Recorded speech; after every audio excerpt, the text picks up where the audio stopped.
Hello everybody, how's it going? Hindi here. Today we're going to be looking at vision control and how pro teams use it. On this particular game, we're looking at game number 5 of the Zealots versus Fnatic series. The series is currently tied 2-2, and it's very important for Fnatic because if they don't win this series, they're not gonna be able to qualify for the Western Clash. Obviously, we know by this point that they didn't qualify, but let's put our minds on the past right now. So vision is something that is very important in any MOBA, especially in Heroes of the Storm, and it's something that very much in Hero League it's very much ignored. Most of the time, teams don't really pay attention to vision control, and especially tank players don't really understand the advantages that they can give their teams with vision. Now, we're also going to be looking at how skilled are these players, but not only skilled, but how much game sense do they have. These teams, as we're going to see in a moment, not only show a very big prowess in terms of their mechanical skill, but also how they are able to recognize what the enemy team is going to do, even though they don't really have the information just yet. So we see that Fnatic is about to reach level 20, which means that the altar that is coming up is going to be pretty much a one fight for them. Zealots, what they are trying to do is either get a fight before 20, which is not going to be able, they're not going to be able to do because Fnatic is basically level 20 now, or what they can do is try to catch someone out of rotation, try to get a trap somewhere, and with the tools that they have, maybe try to get a kill and have a 5v4 advantage going into the next altar that is going to be spawning soon. So this is a very tense moment for both teams, and we are going to see how Quacknic's shot calling plays into this, and also how, probably due to how Fnatic used to players like Breeze, Shrimpy, and Mene even, and as Maxi, they know what Quacknix is gonna try to do. So let's play into this. We see that we're gonna look at this from the perspective from both tanks. So very quick here, let's look at the minimaps from both teams. We see that for the Zealots, Li Ming and Nubarak are both showing bottom. That means that if they can imply from this that also Deckard is going to be there, because you're not going to leave Deckard alone and you want Zeratul to be able to roam around. So they can pretty much have the idea, they pretty much know that there are at least 3 players on the bottom lane. Now, as you can see from Fnatic's side, they don't really know where anyone is. They see that Hanzo is bottom because not only they see the sonic arrows, even though the body of Hanzo is not currently on vision, they see his abilities going into vision. So they know that Hanzo is probably bottom lane, and as we can see, they know that Hanzo is bottom lane. And as we can see on the minimap, we see that Hanzo is effectively bottom lane. So very well played by Zealots here, trying to hide from vision, something that maybe Fnatic is not really doing as much. But also, it's important to understand that Fnatic is not looking to get ganks here. They're looking to get a straight up 5v5 fight, because they have the advantage of level 20. So we see here, very quickly, we see the ping from Quacknix playing on Graymin. We see, okay, we want to set up a trap here. Look at how both Robodoba and Quacknix go around this way. This means that if a Nubarak is standing here or around here, giving vision to their team that might be around this area, they're not going to see it because of this terrain. So very important. Now, still, the whole Zealots team has disappeared from vision. Fnatic is playing very cautiously, and they are prepared for a gank. Now let's look at here. Let's look here. We see that Zealots is grouping on this bush right here that is besides the Sapper camp on the bottom side.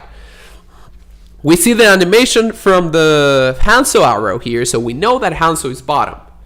If we're Fnatic, we know that Hanzo is bottom. But still, the rest of the team doesn't have vision of Zealots, and therefore all the squishy targets go to the bottom side of the map.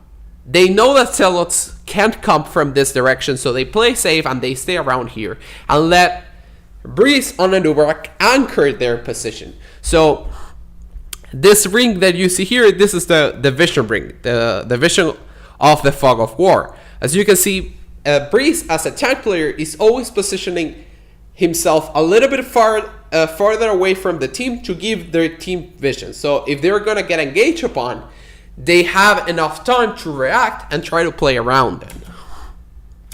We also see on the right side that because both Anubarak and Liming are also missing from vision, Robodoba and Quacknix and the whole Zealots team, who are setting up a trap, still play very cautious.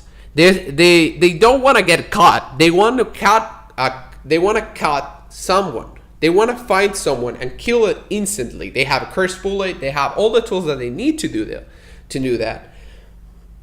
But they don't want to get found, because whoever teams get the engage first has the leverage and the advantage from the other team. So again, we see here completely hiding from vision. Everyone is hiding from vision.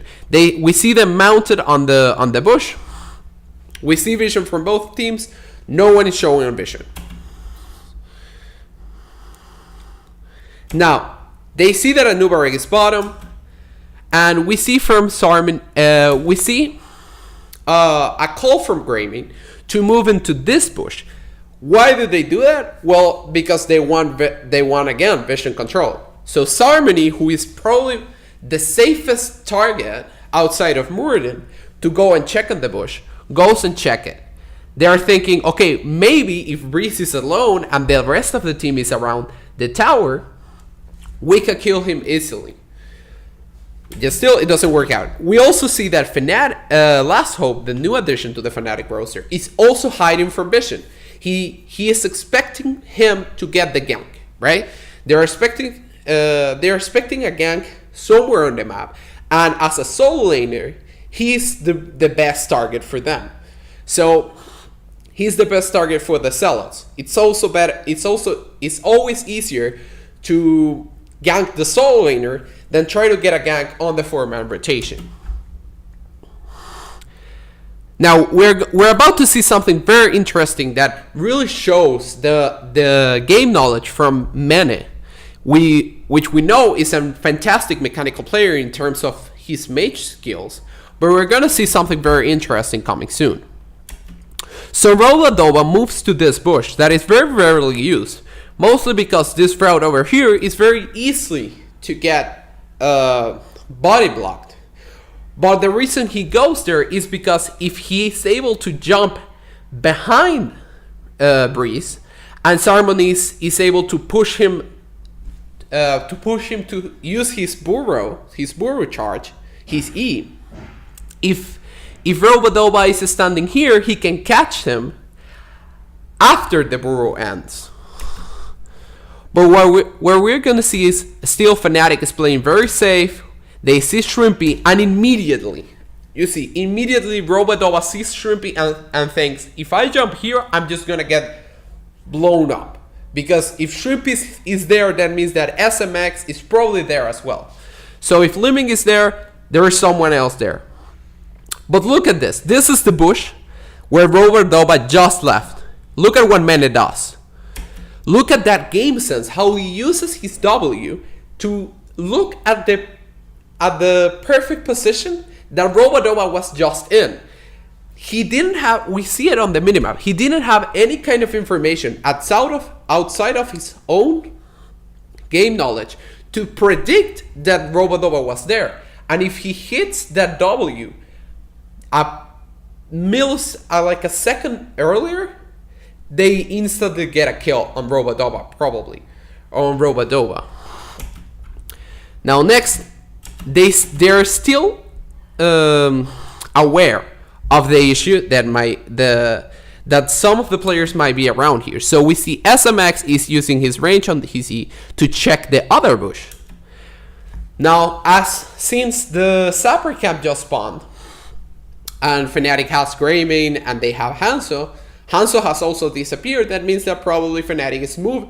That means that probably Zealots is moving into their camp. So Fnatic, because they think this, they're able to move a little bit farther up.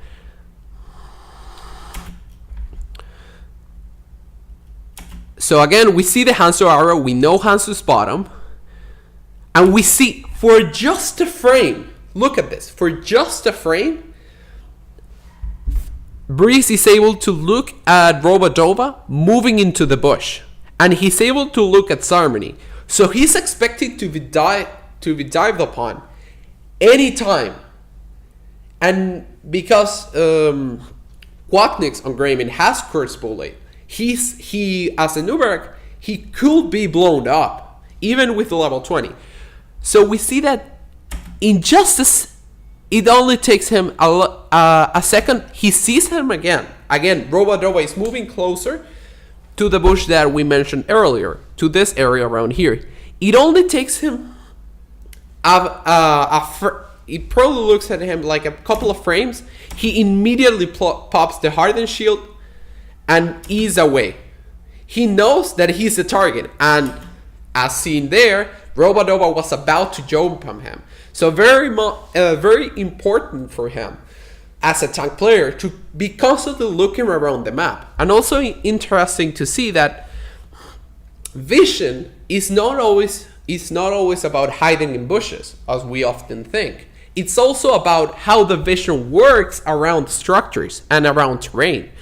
So even though there is not really a bush around this way, around here, because of how the terrain is, if Breeze had been a couple of, maybe like a couple of frames to the right side, he wouldn't be able to look at Robodova and predict the gank.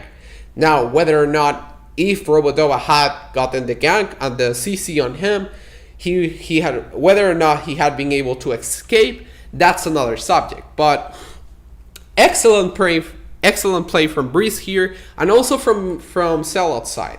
Now, in a couple of seconds here, because the Zealots just get desperate, they pull the trigger, and because they didn't get the kill that they want, Fnatic ends up winning the fight for the upcoming fight, and they just win the game from there.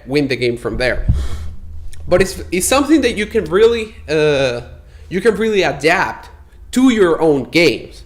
And try to play around vision a bit more, especially if you're playing a tank. As a tank, you don't really want to be clearing the wave. You want to let your team clear the wave, even if it's a bit slower.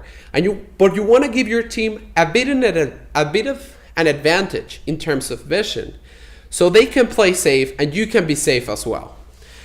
So thank you very much, everyone, for watching. I know I kind of rumble a little bit and talk probably a bit too much.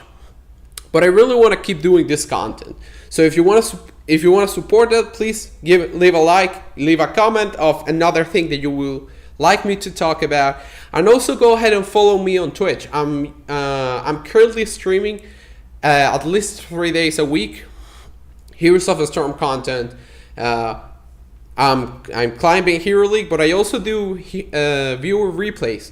So please very much follow me on Twitch. You leave me a like, leave me a comment, and maybe consider subscribing as well.